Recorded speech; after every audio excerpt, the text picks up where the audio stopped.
Welcome, welcome, welcome. Welcome, welcome, welcome, welcome.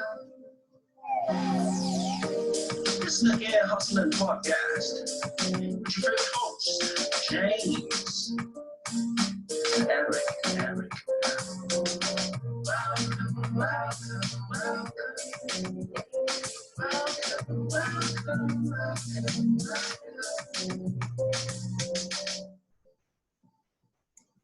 What is up? Welcome to another episode of the Ear Hustling Podcast. You got your boy James, you got your boy Eric. E, what is up, man?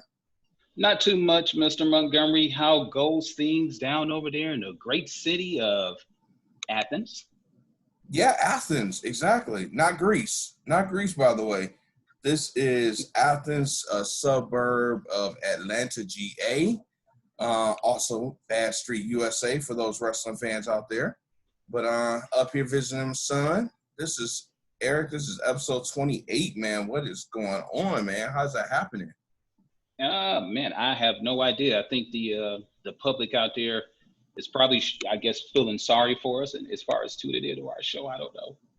But I think that the content's pretty good. You know, the Lord definitely has blessed us with different but yet rational opinions on various topics. And hey, you know what?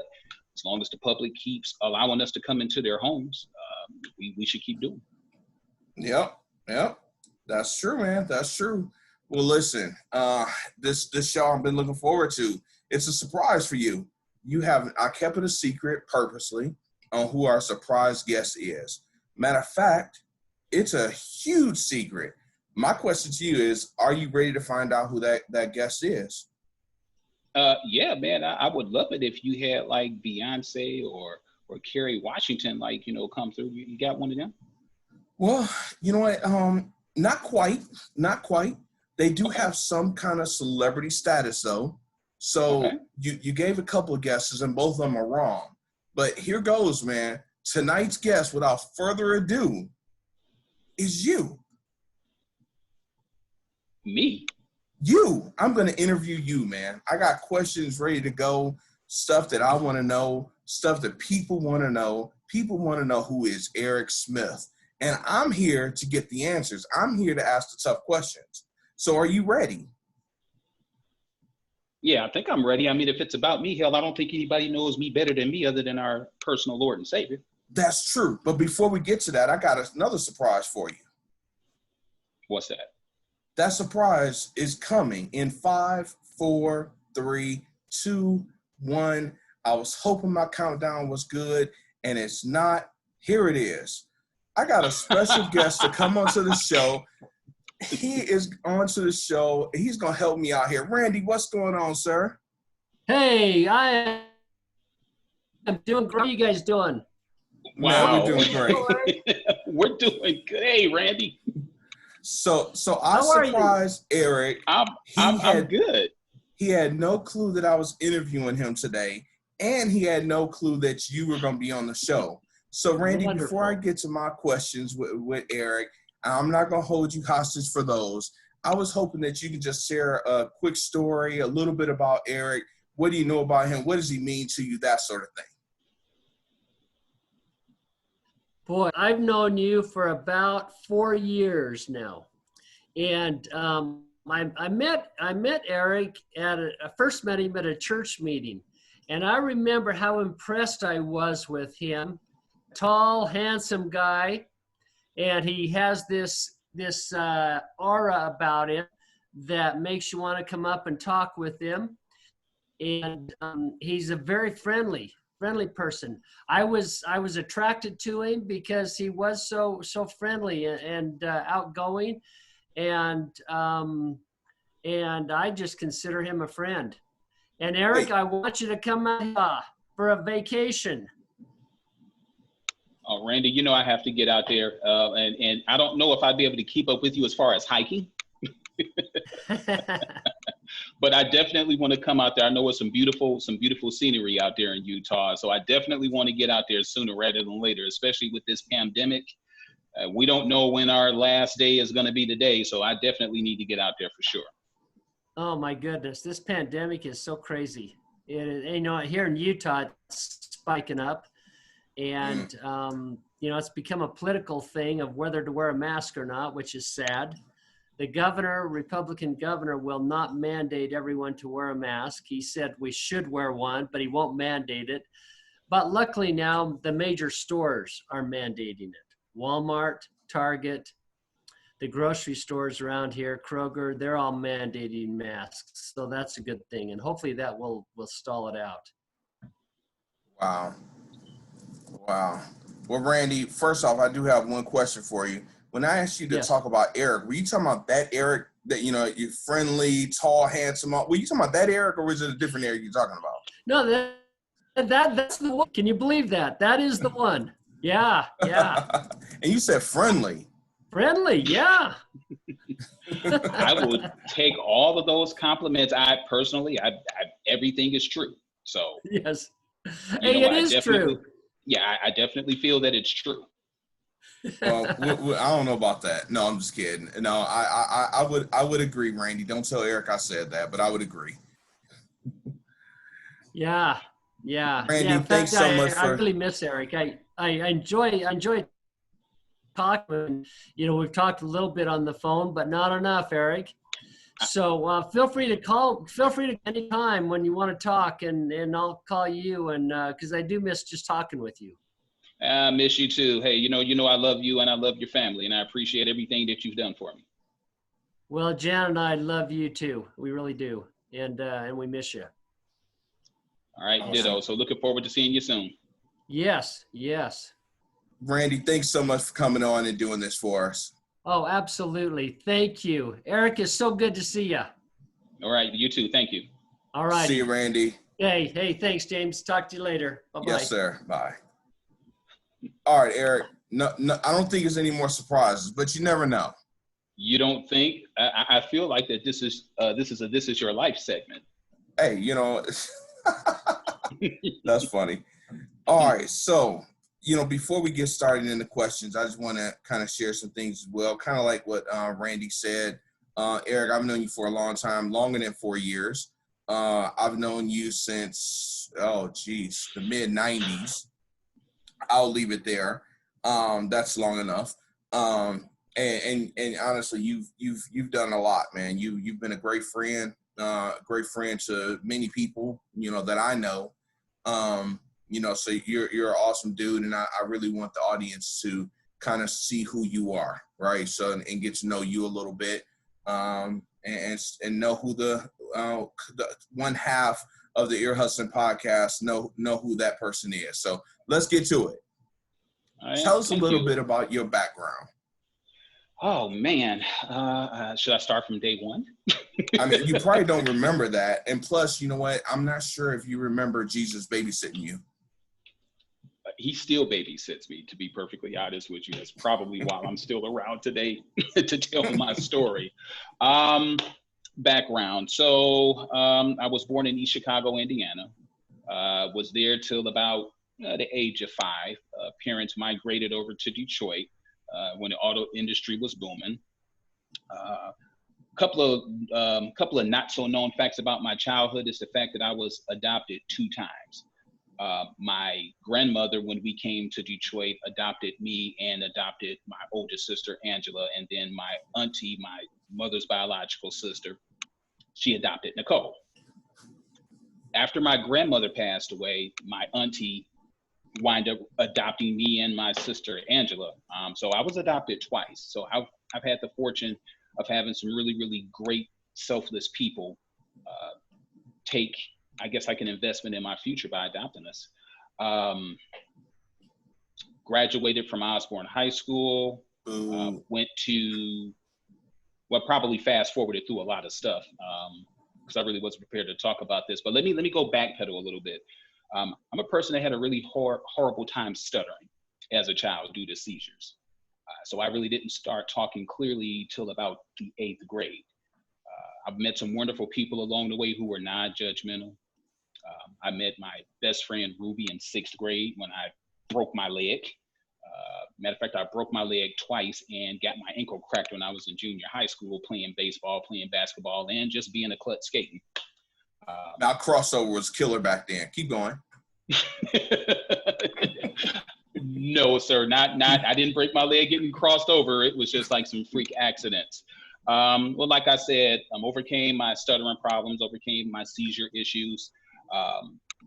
Had an opportunity to meet my biological father in between junior high and high school, so I spent some time out in Washington State. He asked me whether or not I just wanted to stay out there with him. I mean, he was a great guy, don't get me wrong, but honestly, my heart was in Detroit with my siblings. I do have two other siblings besides Nicole and Angela. I've got Harold and I've got Alice. Alice I've seen, Harold I have not, and gee, what else could I possibly tell you? Was a pretty good student, pretty good athlete after I got done breaking all of my bones. Was heavily into ROTC. My really initial plan was to go into the military. This is one of the few times that we didn't have a war going on. So I wind up getting disqualified due to the fact that I have astigmatism in my eye. But if it wasn't for that, I'm pretty sure I probably would still be in the military. Several jobs along the way. I've managed restaurants, auto parts stores, clothing stores. I've worked for several telecommunication companies, worked for the city of Detroit. So I've got like a pretty solid background in customer service and in IT. I've been married before, but I'll advance you that story a little later. Have a total of 4 children, 2 biological, and then 2 that I wind up, raising with my ex-wife. My mom, who for all intents and purposes we thought was dead, she wind up resurfacing thanks to my sister Nicole. She wind up finding her. Had a chance to spend some time with her before she eventually wind up passing away. And she passed away in 2004. Like I said, had a great opportunity to meet you and your family, took me in, because right around the time that me and you met, that's when I lost my adopted parents, my biological auntie and her husband. Man, I could sit back and I guess I could continue to tell you thousands and thousands of hours of stories, but we don't have that kind of time. But my life has been a roller coaster. It's had more ups and downs, but the highs have been high and the lows have been low. Okay. All right. Hey, thank you so much for sharing that. Just a couple of questions as far as what you said. You mentioned stuttering. When did you stop stuttering? And how did that stop? Right around the 8th grade. As far as the really, really bad stuttering, between grades 5 and 6, I was on this medication called Dilantin. They would use that to control seizures. It slowed your motor responses, it slowed your reflexes, and for me, it slowed my train of thought.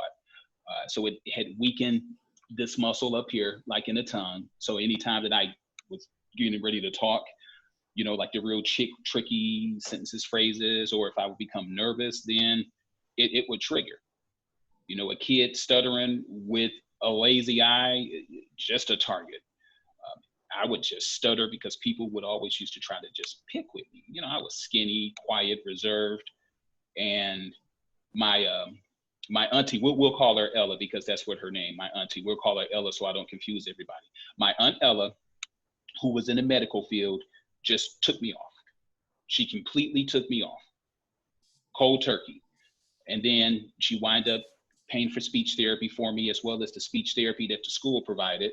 And then eventually I wind up winging myself, off of the stuttering problem. Wow. So in regards to the seizures, when did those stop? You know what? Those stopped shortly after, on a consistent basis, when I was with my grandmother, when she adopted us. About the first year that she had us, that's when it stopped, because they said it may have been brought to by stress. My mom, my biological mother, she was heavily into drugs. She was heavily into alcohol. So that definitely didn't help with the things that she was doing. So that played a small part of it. And then there was a couple of times where we were in some accidents, like automobile accidents. And, back in the 70s, there was no child car seat laws. So I wind up hitting the back of my head on a couple of occasions because of some accidents. So it wind up causing some issues, to say the least. But they said that's what primarily triggered the seizures was head trauma. Wow. Okay. In regards to, you brought up something that I'll be honest with you, I never understood the exact meaning of or exactly what it is. You brought up lazy eye. What exactly is a lazy eye, and is that brought on from the stigmatism that you mentioned? Yeah, well, the lazy eye is like the layman's terms for the stigmatism. So on my right eye, the muscle is loose. So what happens when I'm tired or when I'm not focusing, my eye will drift. And I've had it, looked at it and evaluated, because I've had the condition for so long. If I were to try to get the surgery to straighten it out, it's 50-50 whether or not I would see straight, because there have been cases where a person has had the surgery and they wind up with double vision. Do you have any issues with vision currently? Nothing out of the ordinary for a person my age. I mean, obviously I don't have 20/20 vision, but I can see. The left eye is stronger than the right eye, but I can see fairly well. Awesome. Once again, thanks for sharing that. My next question, you can, I think we've been friends for so long, you can kind of forecast some of my questions, and you kind of spoke on this. What challenges have you faced growing up? You know what? Quite a few. Even with the little bit that I've told you, it was always a challenge with me not being with my biological parents, wondering why, feeling guilty like it's something that I did. And at times really being upset with the Lord for giving me all of these challenges and obstacles to come across. You can't see like everybody else. You talk differently from everybody else. You don't have your parents, going from my mother to my grandmother to my aunt, wondering why were all of these people who loved and cared about me, why were they taken away from me, or why they didn't want me? So I had some mental struggles with that as far as acceptance, not being able to express and communicate. That was extremely difficult. Luckily, my two sisters were always very supportive. I didn't have to say a word to them, but they always knew what would comfort me. So I had some great folks in my life. Like I said, my sisters, those are really the only two people that I think that I can just go around and not have to worry about thinking.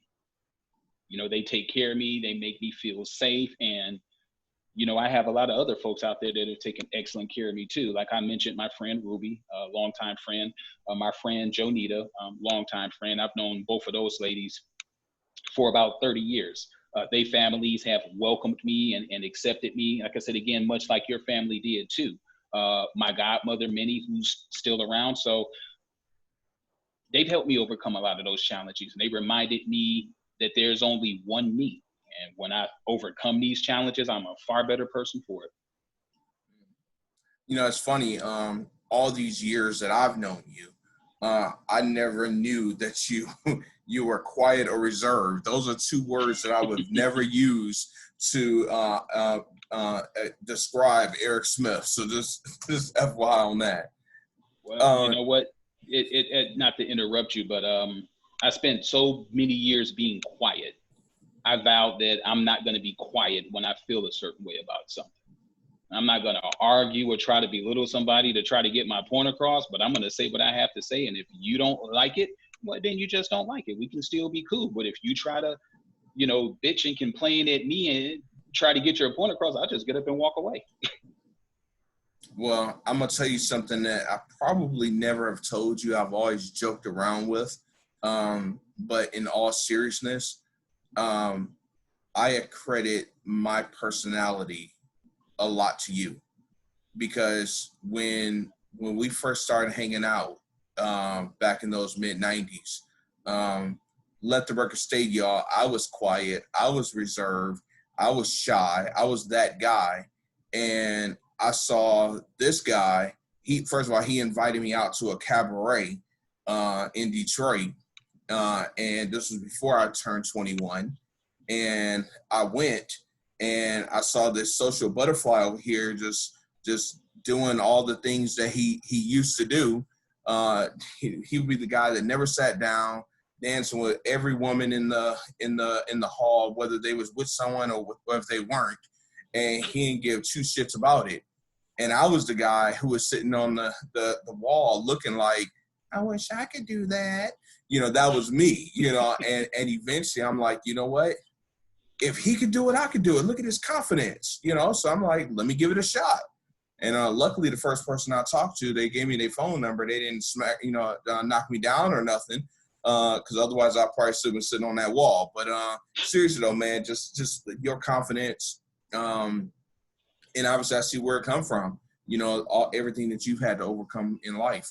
I became the boisterous person that I am today, a lot because of you. Seriously. So I don't know if I should be thanking you for that. I'll thank you for me.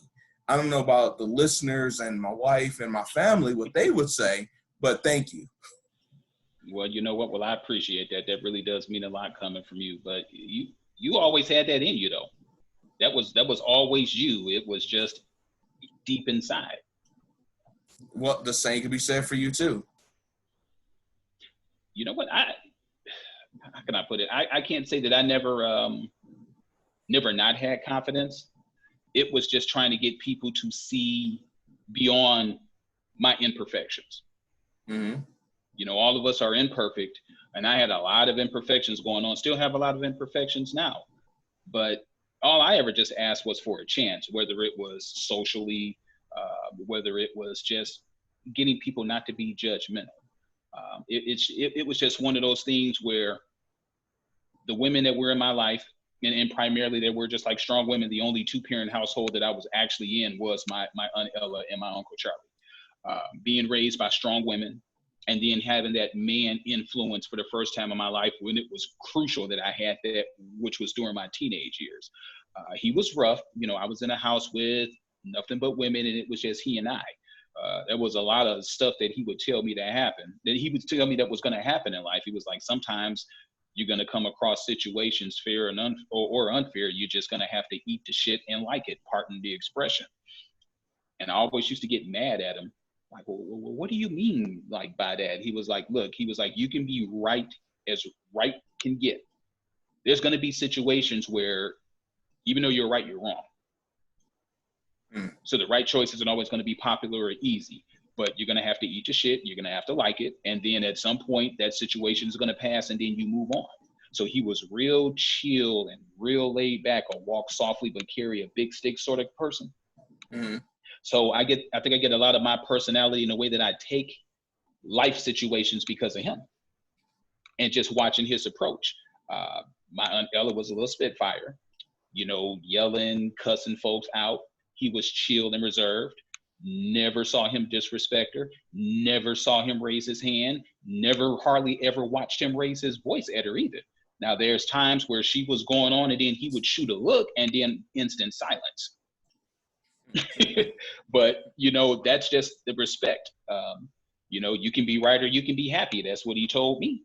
And I was like, well, what do you mean by that? I'm going to be both. And he was like, you know what? He was like, your two best friends are females. He was like, you don't understand what I'm saying? But he was like, but you will. And now I know what he means. Right. Well, I'm going to say one thing and I'm going to move on to the next question. You said all you would do is ask for a chance. Mm-hmm. I'll say this. That's not the Eric I knew. That may have been like younger than before I met you. But you didn't ask for, excuse my language, you didn't ask for shit. You took the social opportunities. You took I'm going to say it. I don't give a care who's listening because this is who you were. This is your past. You would take another woman off of another man's arm. That's who you were. So, and you wouldn't give two shits about it. So I've seen it happen. Don't say what I'm saying is wrong. Anyway, so moving along, that's a whole nother conversation. Go ahead. Yes. Well, look, I didn't know until after the fact. As far as those situations. Got you. Mm-hmm. No, I mean, seriously, I really didn't. I do respect relationships, and anytime something like that has happened, and yeah, it has happened a couple of times over my life, maybe once or twice, but I didn't know about those situations. I was going by the word of the, no, I was going, man, whatever. I was going by the word. I was going by the word of the lady when they were telling me that things were over, all of that other stuff. So I'll be honest, it was like, yeah, stuff happened, but it wasn't intentional. Yeah, and Yes. for folks that are out there, I am truly sorry. We're not gonna say any names, but for the things that have happened many decades ago, I do apologize about that. I had no idea. Yes. I did not have sexual relations with that woman. Anyway, so what are your pet peeves? Oh man, be more selective of the friends that I pick. No. Pet peeves. You know what? I've got a few, but I think the biggest one is shut up. Someone telling me to shut up. Huge pet peeve. And I think a lot of that has to do with my stuttering problem. Mm-hmm. I'm grown. The majority of the people who I associate with are 25 and over. I take care of myself. They take care of their self. You won't find me telling somebody in a serious nature to shut up. So for somebody to tell me, a person who is responsible for their own well-being, no, you don't tell me to shut up. That would just really just piss me off, because then the fire's coming. Somebody telling me what I better do. No, it's voluntary what I do. It's voluntary with the assistance that I give. It's voluntary, and it's a choice when I do what it is that I have to do. But the last people. Before you get to that last one, let me ask you a question. So if someone was to say you better shut up, then that's really double whammy. Oh, absolutely. Okay. Absolutely. The last people who I had to listen to that told me that I better shut up were my parents, my adopted parents. Those were the last folks that told me that I better shut up, and I did. But outside of that, my godmother is still around, so if she told me that I better shut up, then yeah, you know what, I'm gonna listen. My oldest sister, Angie and Nicole, if they told me that I better shut up, it's probably because I'm wilding out and they had to like put me back in my place. So when they tell me that, then yes, I listen. But outside of that, I'm sorry.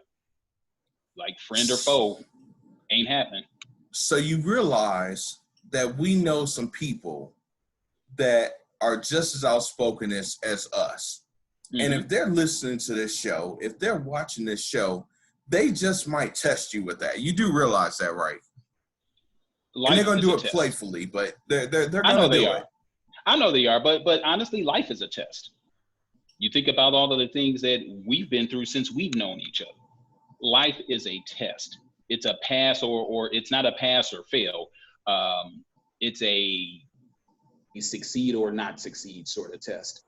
We're going to come across all sorts of stuff, relationship-wise, professionally, spiritually. Life is a test.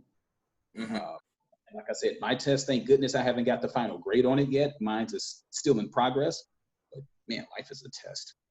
What grade are you sitting at right now? B. Okay. All right. Awesome. So Eric, what gives your life meaning, in your opinion? You know what? The fact that I'm a child of God. The book of Matthew says we're supposed to love God, yourself, and others. So that's really what gives me meaning, is the fact that I know that I'm loved by God, the fact that I know that I've got a lot more stuff to do and a lot more people to help. My children, most important thing to me.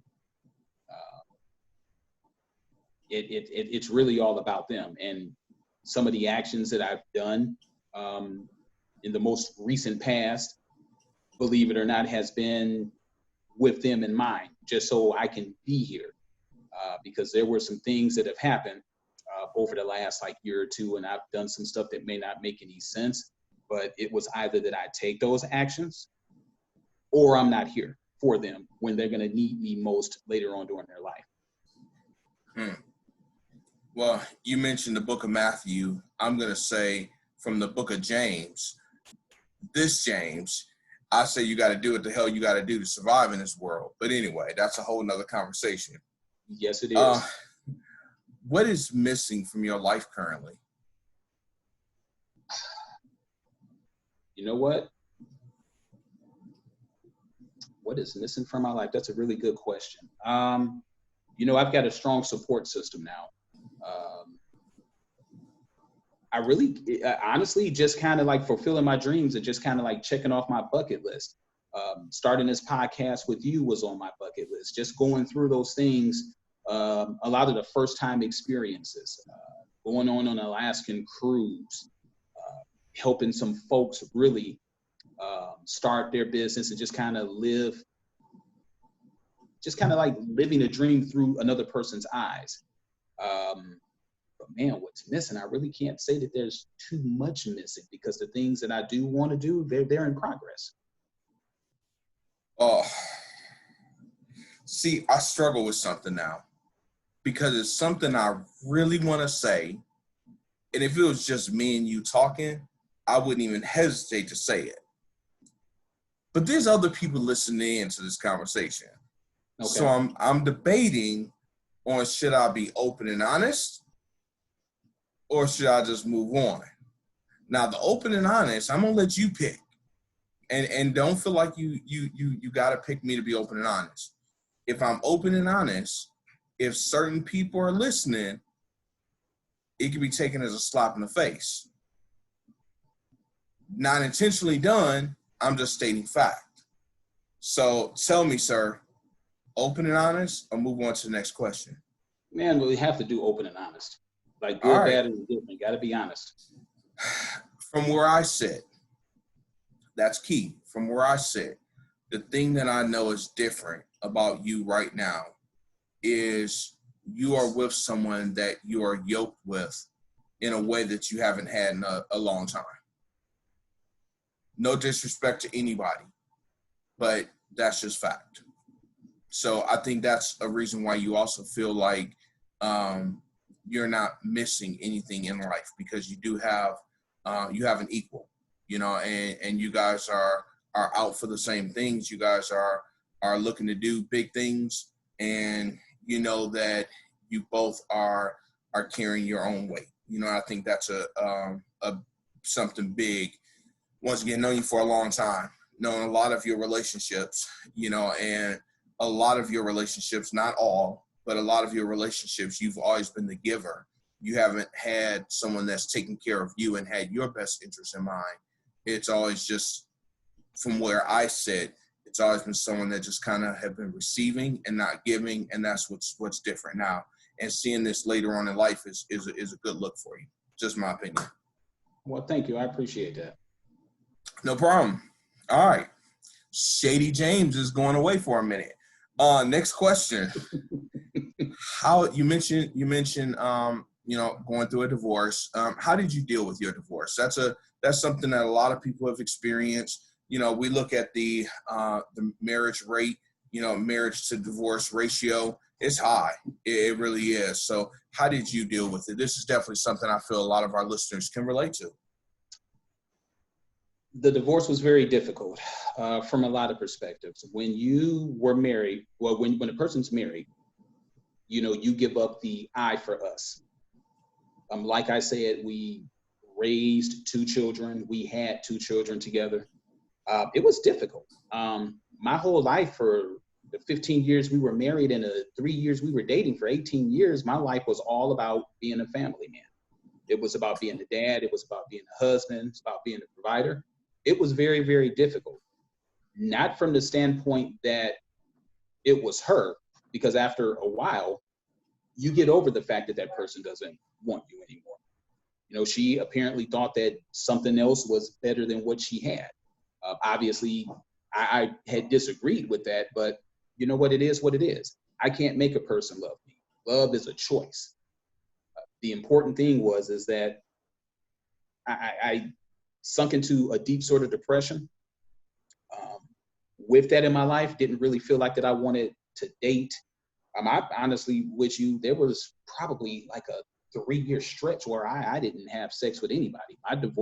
My marriage essentially was over in 2016, and the papers were official in 2017.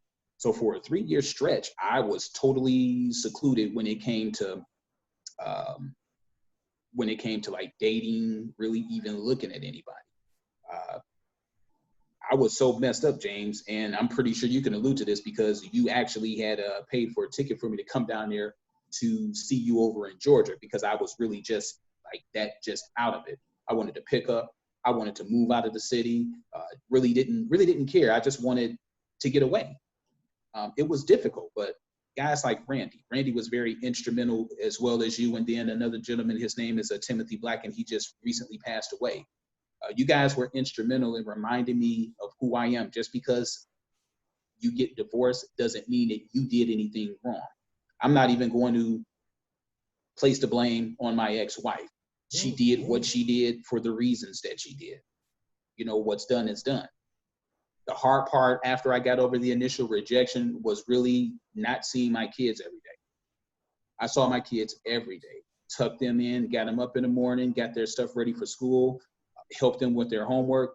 That was the most difficult adjustment, was not seeing my kids every day. And I have boys, and it just really just broke my heart that I couldn't have total influence on how their personalities were shaped, and you know, their right from wrongs, all of that stuff. So my kids, that was the most difficult part of the divorce, not the separation from her, but the separation from them. I'm sure what you just shared, Eric. First of all, it's heartfelt. It truly is, and I'm sure there's dozens of people, if not more, that are out there that can relate to those feelings, right? You know, I told you during that time, you know, that it will be okay. You know, I told you during that time. First of all, I was a champion for you for you guys to stay together. You know, because, you know, for the sake of the children, realistically, you know, and I won't go into real deep conversation on that on this platform, but things happen for a reason. And you are in a great place now. You've got through that storm, and here you are on the other side. So, you know, I'm sure that Timothy and Randy, if they felt anything like I felt, you know, I'm just glad to see that you got through that storm, and just like any other storm in life, I knew you would, right? You know, you've had some obstacles you've shared with us today, and this is just one of those obstacles that you were able to get through. So, kudos to you for that. Well, thank you. I appreciate that. One thing that I will say, when I was going through that divorce, there was some health issues that I was going through, but it wasn't all bad though. That's when I reconnected with the lady who I'm with now. Her name is Alondria. She helped me with a lot of stuff. During the time that it was divorced, I just wound up just burying myself. I wound up going to Focus Hope over here in Detroit. They have an Institute of Technology class. I wound up graduating from there. I wound up picking up various certifications and various degrees. Appreciation for hard work, because I bust my butt. I worked at laundromats. I worked at gas stations. I had like a part-time job over at Marshall's. I left a pretty decent job to put myself in a better situation. And, you know, it was just one of those things where you can have 1,000 people against you, James, but if you have that one person that is behind you and encouraging you to do the things that you want to do, pass or fail, you know, it's no judgment. You tried. And I did luckily have more than one person, but like I said, Alondria was just like that voice that was inside of my head, just telling me that I could do whatever it is that I want to do. And if I failed, that it was going to be okay. Right. And that's all, you know, that you really need. As a man, we're always taught to hide our emotions and you got to be strong and all of this other stuff. Man, that's bullshit. If you're feeling a certain way, those emotions are in there for a reason. They're in there so you don't wind up stressing yourself out, contemplate suicide, you know, not having an outlet. You know, that right there is the number one killer of a dream.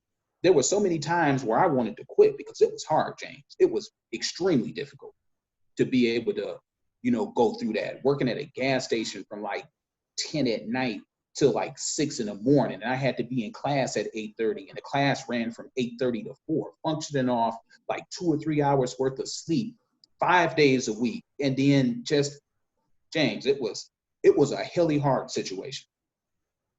You know, financially, didn't have as much money as I was used to, but I knew that I had to do that though.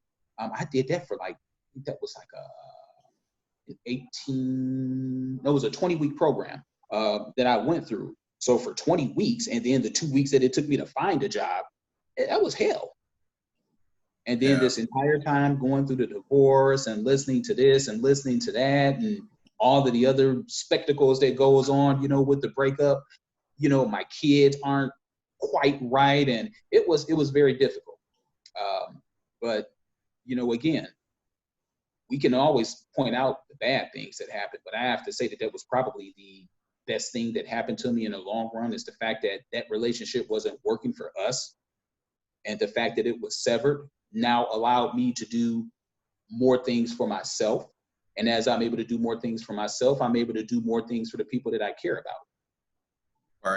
Right. Powerful stuff, man. Well, you know, I'm kind of picking and choosing here because you said some things that might come up later. So I'm just gonna tackle it now just in case. You mentioned something about some health issues. Do you mind sharing what those health issues were? Yeah, thought that I had prostate cancer, and that kind of sent me into a depression.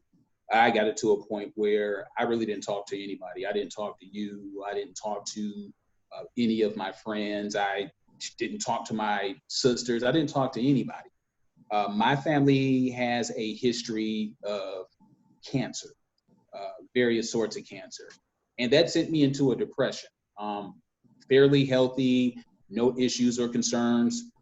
Had a hernia operation about like 20 some odd years ago. So that started feeling a little funny.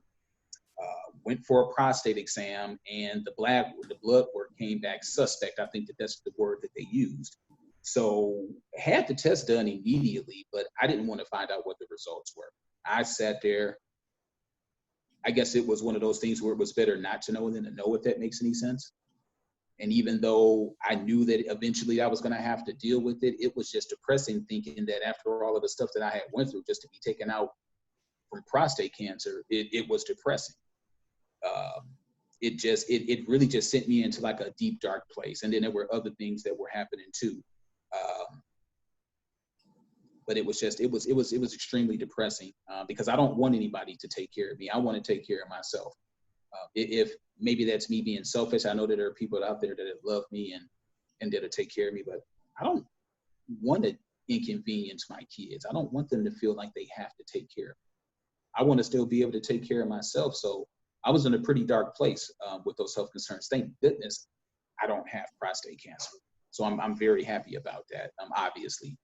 But if I could make a suggestion to any man that's over the age of 40, please go get your prostate checked.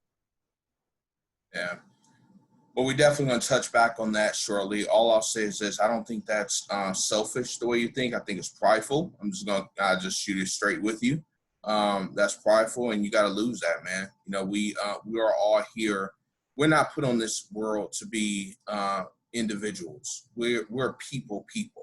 You know, and we depend on humans depend on relationships with other people. You took care of, you know, your loved ones in their older ages, whatever older is. That's what we do. We step up and we help each other, our kids, our family, our friends, you know, so you got to lose that selfishness. I know you're a Taurus. I know you're a bull, but you got to lose that bullheadedness and just accept people helping you. You do, period, bottom line. And I'm not even going to give you a chance to respond to that because I'm going to be like, but what about, no, fuck that. Anyway, moving along.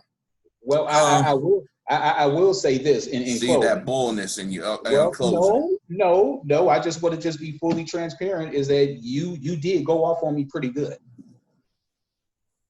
You deserved it.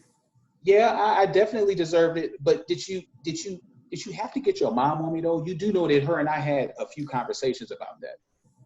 Honestly, I was not aware of that, but you deserved it. Well, your mom reminded me of some things. And conversations with her were really, really helpful because, you know, she was also going through an actual cancer situation. So she basically just told me, look, she was like, whether you do or whether you don't, that doesn't mean that you stop doing the things that you like to do. And that was one of the things that really just kind of stuck out with me, and it kind of helped get me out of that funk. She was like, you can't be a prisoner to whatever adversities that you're going through. She didn't exactly word it that way, but whatever it is, in my case, it was whether or not I had cancer. She was like, you can't let that make you a prisoner. She was like, you have to get out there and you have to find out what's going on, accept what's going on. If you can change it, change it. If you can't, you can't, but don't make your life all about that piece of bad news. So you know what? Go ahead. I'm sorry. No, I'm sorry. I had to throw that in there because speaking with your mom was pretty enlightening, and I definitely thank her for that. You know, I'm gonna say this, man, and I mean this, and you know how it is, man. I don't know how many times you may have given me advice or you've given other people advice, and because you were in a good place to give that advice, but then when you were in a similar situation, it's hard to receive advice. So that's just us. That's how humans are. But I'm gonna say this: remind me of these words when my day comes, and it's simple as this: we all have a death sentence. Whether we like it or not, we all do. We all gonna die. It's just a matter of when. It's a matter of how. But what I say is you have to enjoy life. You have to enjoy time that you have while you have it. Because as you said earlier, tomorrow's not promised. We don't know when our day is. We don't know if it's going to be because of cancer. We don't know if it's going to be because of heart disease. We don't know if it's going to be because a drunk driver ran a red light, felt passed out at the wheel, and rams into. We don't know how. We don't know when. We don't know. All we know is one day we too are going to be a statistic. It's just point blank, period. And so you have to enjoy the time that you have because you just never know when. And you cannot allow, I mean, just talking to you right now, prostate cancer. Thank God you didn't have it then, and thank God you don't have it now. But prostate cancer, if you did have it, that doesn't define who Eric is. Eric got over seizures. Eric got over a stuttering problem. Eric got over being picked on, bullied as a young person. Eric got through all of those things. Eric got through getting over, does anyone want me? You got over all of that. Bad prostate cancer. Something's going to take us all out.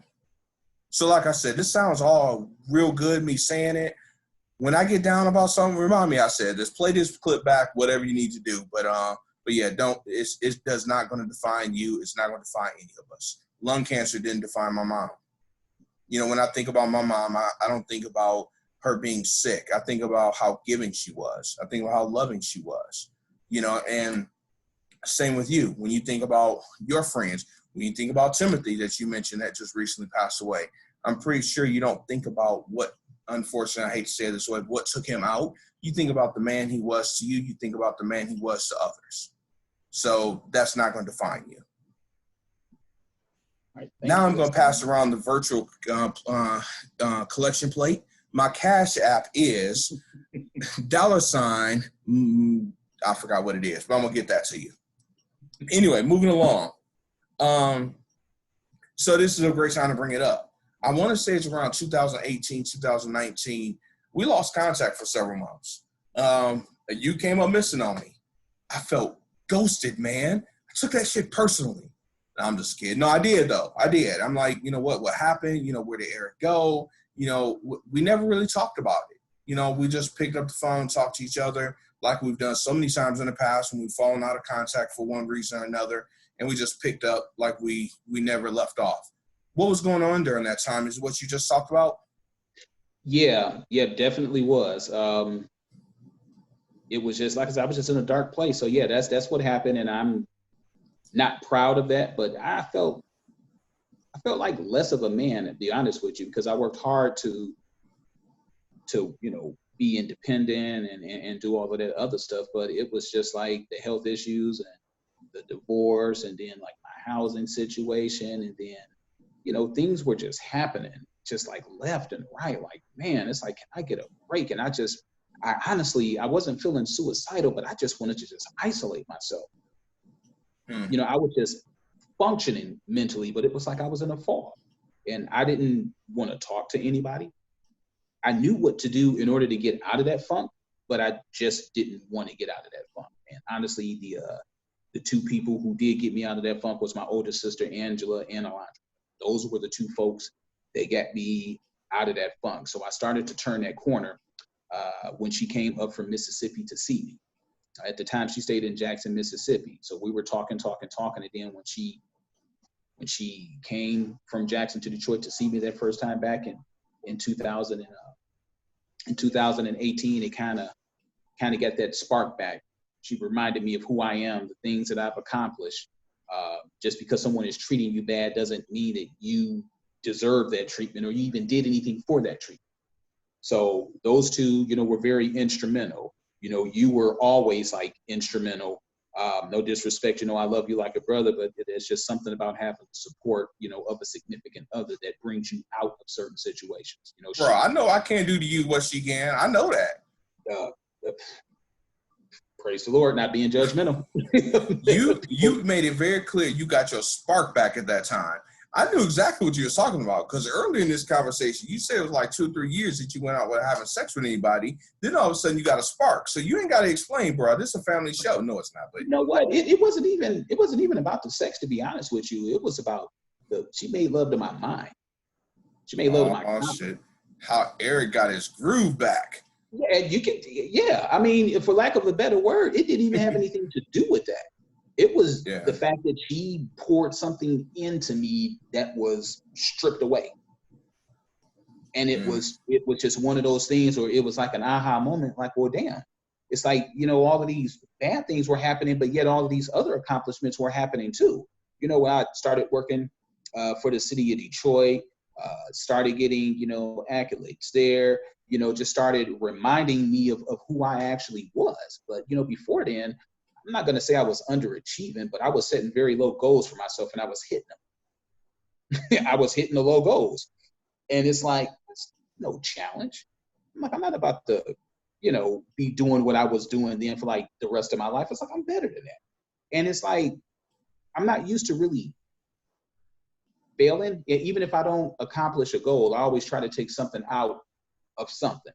So I don't really consider failures, quote unquote failures. There's always something that you can take out of that. And with the marriage and all of that other stuff, the kids, being responsible, being selfless, mentoring, all of those other things. That was, it was a lot of stuff that was going on. That I had a house full of folks after I got the divorce. Sean left, Earl left. It's like I looked around, there was nobody in the house. And then that's when it really hit me in terms of being depressed. Because I had them there to support me through a lot of stuff too. So I don't want to make slight of how helpful that they were. Obviously having my little ones around was like very helpful too. But, you look around on those days and there's like nobody there. We weren't meant to be here alone. And I was just isolating myself. I didn't really think at that time that I was healed enough. I didn't want to bring my damage into a new relationship. Gotcha. Well, listen, we're coming to an end here. I got 2 more questions for you. Mm-hmm. First one is, a few episodes ago, I talked openly about my mental health obstacles. Much of that was a surprise to many, including you. There were some things you shared with me that you didn't know. I'll be honest, today you've shared some things about yourself that I didn't know either. So I'm going to throw this out there because I feel like it might be something else. It could be. Who knows? Maybe I'm wrong. So share with us, me and the listeners, something else that we don't know about Eric Smith. Oh, man, there's so much.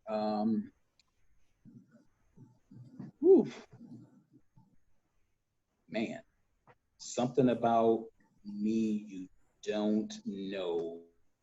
Good, bad, indifferent, what? It don't matter. It don't matter. If you want to be juicy, that's fine. If you want to take, say I have 22 toes, that's fine too. Whatever it is, man, no judgment. We're here. It's just me and you talking. No one's listening. Man, you know what? Probably spending some time in jail. Well, maybe not jail. Maybe we would just say like a holding cell, but being in a holding cell for about 48 hours. Not a big fan, but I know a lot of people can say what they want about the criminal justice system. But the one thing about it is that they're harsh on repeat offenders. They are not harsh on folks who made just like an error in judgment. And there was a time in my life where I did make an error in judgment, and it did I did wind up spending some time, in a holding cell, went through the court system, and, that's that, learned my lesson. It's like, hey, you know what? You've been pretty good up until this point. Like, straighten yourself out, get back to where you were, and move on. So yeah, so not something I'm particularly proud of, but it definitely let me know that hard work beats trying to make a quick dollar. Wow. That is something I did not know, sir. Okay. So shocking. I think we talked about pretty much everything. Yeah. Wow. I could ask a few more questions here, but all right. Maybe there's a part 2 to this conversation. I'll follow up later on. But all right. Well, anyway, my last question. What is your ultimate goal with the Ear Hustling Podcast? To be able to give people an outlet to express their opinion, to be able to have people come on and share their stories, much like I shared my story today. Whether it's right, wrong, or indifferent, everybody has the right to voice their opinion. And what's going to bond us as a nation and as a world, if we understand everybody's opinion, as opposed to trying to make fun of it and tear it down. So I want to get the different and unique perspective that we have out there out to as many different people as we possibly can. Because I enjoy doing it. I know you enjoy doing it. And I think that we're doing a pretty good job of being able to spread our different brand of communication, across the country, across the world. If you would have talked to me over in April, the fact that we are in North America, I think over in the United Kingdom, I believe over in Africa, and I think I may have missed some other countries too, Canada. You never would have been able to tell me that in the middle of a pandemic that I wind up finding something that really completed me. And I never thought that I would actually be doing this right now. But the fact that I am, I'm grateful. And I'm grateful that I'm doing it, with my brother and our executive producer, who keeps us straight and who's brutally honest with us. You just said this completes you. So in essence, you're saying James Montgomery completes you. I'm the yin to your yang. Is that what you're telling me? Wait, you know what? People, go ahead. I'm about to say you're more like my Shaq to my Kobe. I'm Shaq. No, I'm taller. So I'm Kobe. Yeah. I can take that. Okay. I'll be Kobe. Okay. Awesome. Shaq. Now I need you to get off your lazy ass, and I need you to get in shape, because if you do, I'm sorry, I'm taking the role way too serious. Man, this has been a pleasure, for real. Definitely learned some things. Definitely. I hope our listeners have as well. I can't wait to read the comments. I can't wait to hear the questions. It's going to be good. But you know what? I'm going to sign off a little different today. Usually at this time, I say you heard it from our mouths to your ears, right? Mm-hmm. I'm not going to say that today. Why not? Today, I'm going to say something a little different this one time. And I'm going to say, thanks for tuning in to the Ear Hustling Podcast. You heard it from his mouth to our ears. Thanks, everyone. Appreciate it. James, I'm going to get you for this.